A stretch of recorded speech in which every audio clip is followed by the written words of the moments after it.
selamat datang teman-teman di SP1N Internet Entrepreneur. Hari ini kita akan bahas tentang maintain customer vs new customer. Nah, teman-teman, di bisnis yang baru, tentunya teman-teman akan banyak memulai hal-hal yang baru ya. Mulai dari persiapan perusahaan itu seperti apa, kemudian mengumpulkan tim-tim seperti apa. Tapi pada kesempatan kali ini saya akan bahas tentang sesuatu yang lebih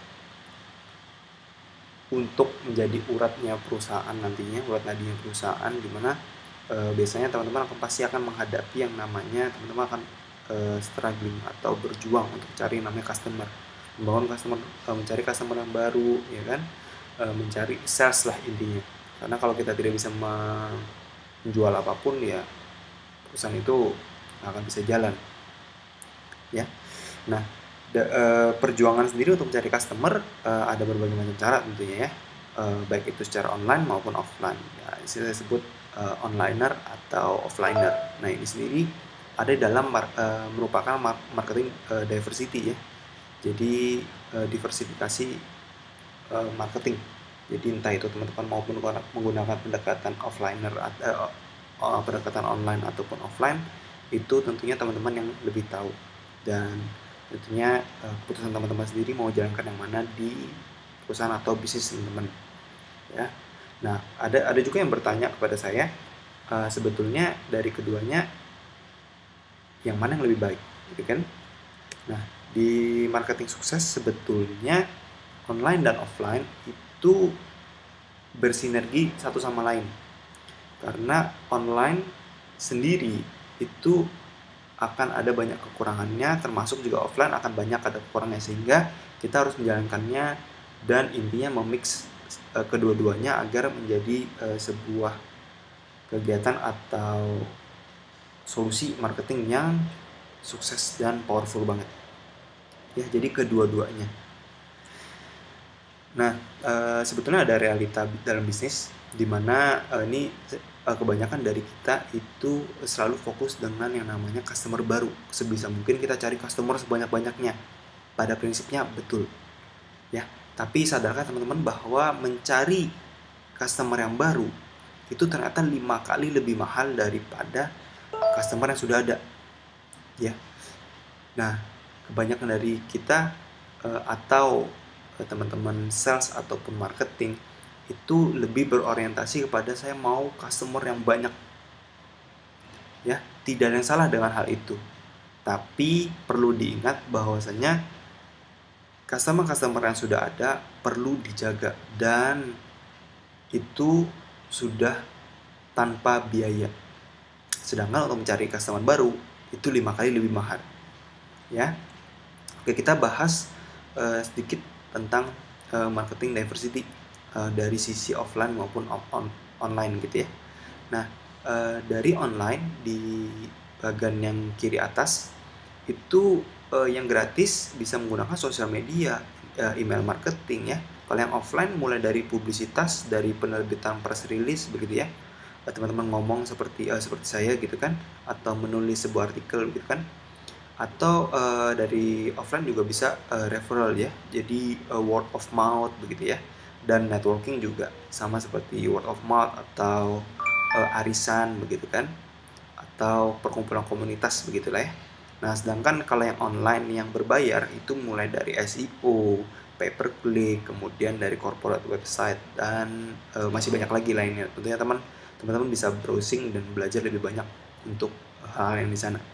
Kemudian dari offline sendiri yang berbayar mungkin seperti iklan begitu ya, ngeprint brosur, kemudian blasting, kemudian email blasting, kemudian teman-teman mensponsori sebuah kegiatan atau apapun lah, kemudian teman-teman dapat iklannya kayak gitu kan.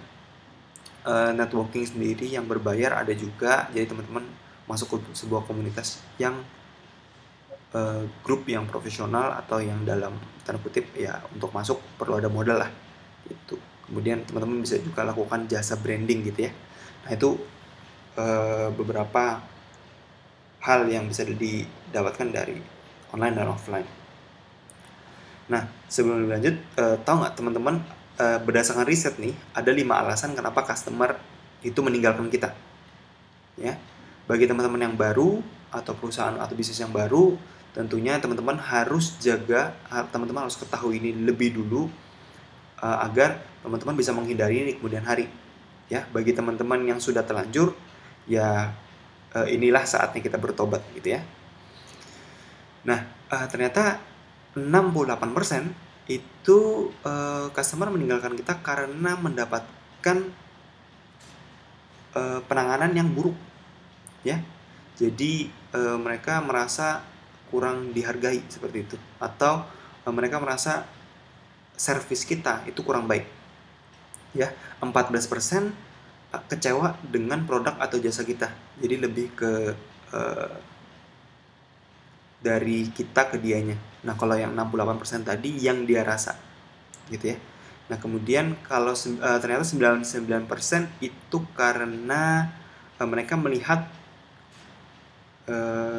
kompetitor lain gitu ya. Kemudian yang 5% dia mencari alternatif lain ya. Kemudian 3% dia memang sudah tidak menggunakan produk atau jasa itu lagi. Dan yang 1% mereka meninggal. Nah, jadi teman-teman harus sadarin bahwasanya ketiga poin di atas itu signifikan sekali dalam bisnis ternyata. Sehingga kita harus menghindari atau meminimalkan efek ketiga poin di atas. Nah, sedikit study case, anggaplah kita berbicara tentang kita penjual motor gitu ya. Nah, untuk menjual motor sendiri, tentu anggaplah kita baru buka perusahaan yang jual motor, kemudian kita belum punya customer gitu ya. Merek juga anggaplah masih belum jelas begitu kan. Nah, kemudian kita harus cari customer baru nih. Nah, untuk mencari customer baru tentunya banyak sekali yang perlu kita keluarkan gitu ya. Mulai dari kita bekerja keras untuk buat sosial media kalau mau main di online begitu ya. Atau kita bisa bagi brosur yang offline begitu kan. Kemudian kita pasang buat website dan sebagainya gitu kan. Yang notabene-nya untuk kegiatan marketing tersebut kita perlu mengeluarkan uang. Ya. Nah, itu untuk apa?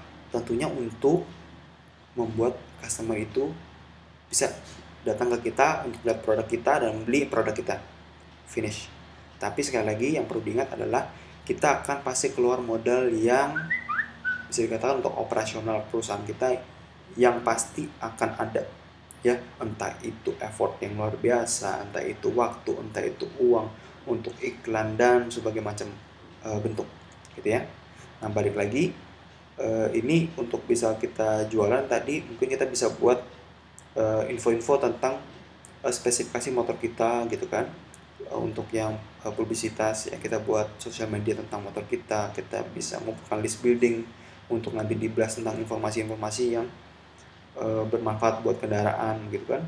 Kemudian kita ikut dalam sebuah komunitas-komunitas yang tertarik sepeda motor gitu kan, atau berbagai macam hal lainnya ya. Nah, teman-teman, beberapa alternatif lain juga untuk mendapatkan customer ini berdasarkan sumber-sumber di US gitu ya.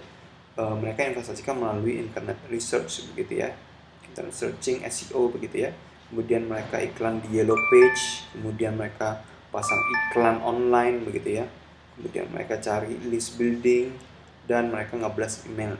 Nah, ini memerlukan biaya teman-teman. Entah itu teman-teman bagi brosur, entah itu teman-teman ya apapun itu. Even tenaga marketing pun kita bayar gitu kan. Nah, sehingga yang mau saya jelaskan adalah untuk teman-teman mencari customer baru, teman-teman perlu biaya. Nah, ya, tapi teman-teman jangan lupa bahwa di saat teman-teman udah punya customer yang udah beli, teman-teman harus jaga baik-baik. Karena teman-teman harus ketahui juga bahwa customer yang udah beli itu tidak mengeluarkan biaya lagi untuk mendapatkan keuntungan-keuntungan dari dia, ya. Jadi keuntungan dari customer lama kita, yang pertama dia bisa jadi repeat order. Repeat order tidak harus model yang sama, bisa jadi dia beli model yang baru, tapi dia beli di kita lagi. That's repeat order, ya. Atau dia beli item lain, Ya, kita namanya sebagai cross selling. Itu sebuah repeat order juga gitu ya. Nah, itu fungsinya kita harus maintain customer, kita harus jaga customer kita yang sudah beli untuk mendapatkan repeat order. Nah, repeat order sendiri tentunya tidak ada biaya karena dia yang mengikuti atau dia yang menerima informasi dari kita secara cuma-cuma, ya, sehingga saat dia tertarik dia beli karena dia udah tahu reputasi kita, karena kita melayani dengan baik, kemudian produk kita bagus sama kualitas gitu ya. Intinya service excellence dan product excellence-nya good, sehingga menghasilkan repeat order atau maintain customer yang baik juga termasuk di dalamnya ya.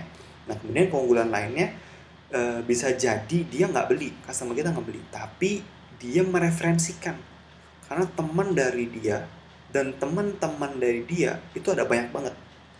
Dan biasanya bagi seseorang yang beli satu produk, biasanya dia akan mempromosikan ke komunitasnya dia yang secara notabene-nya itu interestnya sama seperti dia, sehingga bisa jadi tingkat penjualan dari referrals itu tinggi.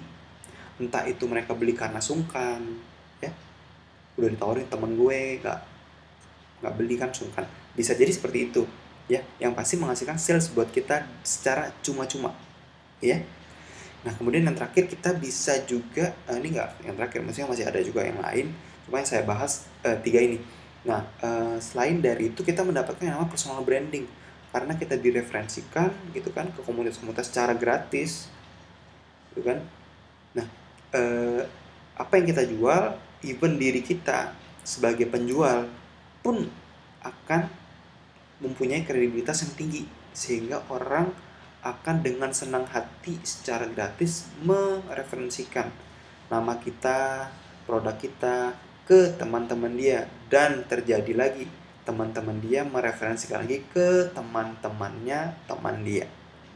Itu menarik banget, sehingga teman-teman, sekali lagi teman-teman harus sadarin betul untuk mencari customer yang baru itu penting ya, tapi teman-teman jangan pernah lupakan customer yang ada karena uang di sana yang luar biasa banyak ya, dan itu tingkat repetitif atau kontinuitasnya tinggi teman-teman, karena mereka udah merasakan produk kita, mengetahui jasa kita, dan jangan kecewakan mereka. And the good news, itu semua free kalau teman-teman bisa dan pandai maintain customer ya. Oke, sekian dari saya, terima kasih. Dan materi ini salah satu materi yang ada di SB1M Internet Entrepreneur. Dan kalau teman-teman mau mengetahui lebih lanjut tentang SB1M Sekolah Bisnis 1 Miliar, teman-teman bisa klik link di bawah. Terima kasih teman-teman.